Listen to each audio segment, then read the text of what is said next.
apa sih yang akan dibangun dengan agenda 2 ini? Harapannya ini. Jadi Anda ini nanti sesudah belajar ini, sudah selesai, ini Anda memiliki kemampuan bagaimana bertanggung jawab, berakuntabilitas. Apapun yang kita lakukan siap dipertanggungjawabkan.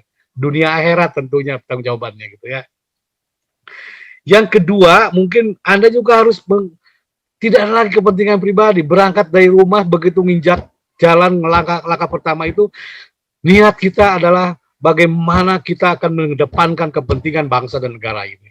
Bahwa kita sesungguhnya bekerja bukan hanya sekedar untuk menghidupi hidup, tapi bagaimana kita menjalankan mencapai tujuan bernegara, yaitu kita akan membangun sebuah negara yang merdeka, bersatu, berdaulat, adil dan makmur. Dan langkah kita itu dimulai dengan apa? Bekerja sesuai dengan tugas pokok fungsi kita, amanah lah di situ.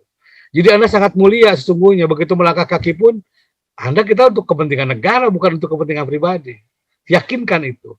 Maka dari situ akan berangkat kerja adalah ibadah. Insya Allah.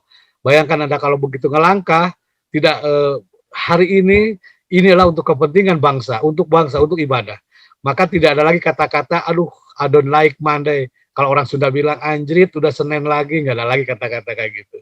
Tapi ini semua bahwa, aduh, kok ini udah Jumat lagi, kapan saya mulai Senin lagi bekerja? Karena ini untuk negeri. Wah, itu yang dibangun. Ketiga, Anda juga akan mampu menjunjung tinggi standar etika publik. Ya, bagaimana kita beretika dalam melaksanakan untuk kepentingan publik, ya, bagaimana sopan santun, bagaimana sikap perilaku berhadapan dengan yang lebih tua dan lain sebagainya. Ya, kemudian begitu Anda dikasih pekerjaan, harapannya maka orientasinya bagaimana pekerjaan itu diberikan menghasilkan pekerjaan-pekerjaan yang berkualitas, yang bisa memuaskan pelanggan. Ya. Maka begitu dikasih tugas, kita tidak lagi namanya standar-standar aja. Saya ingin memberikan yang terbaik buat negeri ini. Saya ingin memberikan terbaik untuk bangsa ini. Saya ingin memberikan yang terbaik untuk organisasi.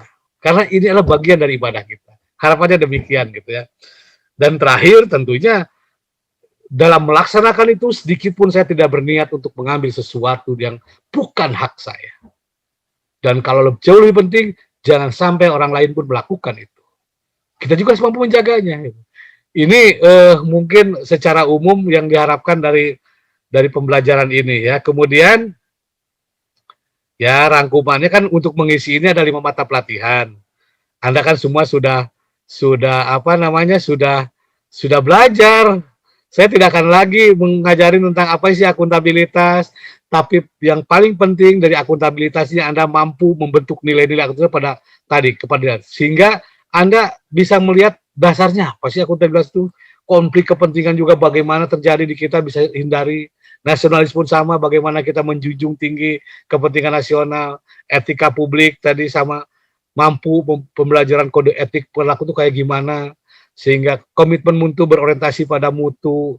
Jadi nanti kalau Anda dalam membuat aksi perubahan aktualisasi, maka berpikirnya tidak hanya yang penting lulus diklat. No, itu bukan karakter anak muda sekarang. Tapi saya membuat sebuah rencana aktualisasi yang memang tidak business as usual, tapi saya akan membuat terobosan-terobosan yang keren lah gitu ya, supaya kontribusi kita terasa untuk organisasi. Demikian juga untuk komitmen untuk anti korupsi. Tadi saya bilang Anda mampu melakukan menghindari hal ini. Bahkan tidak hanya menghindari, tapi mampu memberantas. Kalau ada berani laporkan. Ini yang dan secara umum tidak hanya sekedar itu. Jadi orang boleh menuduh orang koruptor, jangan-jangan perilaku kita juga sama dengan koruptor. Datang kesiangan, tugas nggak selesai pada waktunya. Ini bagian perilaku korup sebenarnya.